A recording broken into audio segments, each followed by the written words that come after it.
An Aberdeen man who was sentenced to 30 years in prison in 2014 for raping a child under the age of 16 is suing his attorneys for fraud and deceit. Fred Slota was released from prison in 2017 after a lower court decided that he was misrepresented at trial. And now the case has gone all the way to the South Dakota Supreme Court.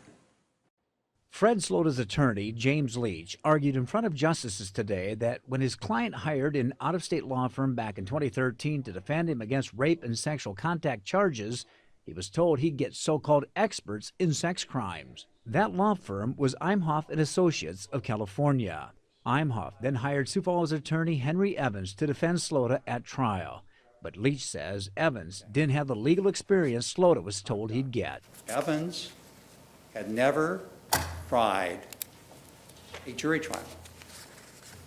Not a single one in any kind of. Leach claims his client was baited by the law firm to get his business. As a result of the bait and switch is to show that Mr. Slota, in fact, was severely harmed by the bait and switch, such that as a 50-year-old man, he wound up with a 30-year sentence to the state prison for conviction of probably the most horrible crime any of us can imagine, child rape.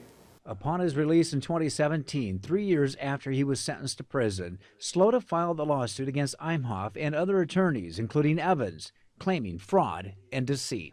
But the attorney representing the law firm says Slota's claims are time-barred by statute of limitations and were filed too late. No one is here saying that Mr. Slota would never have a claim for fraud. What we're saying is that he didn't bring it timely.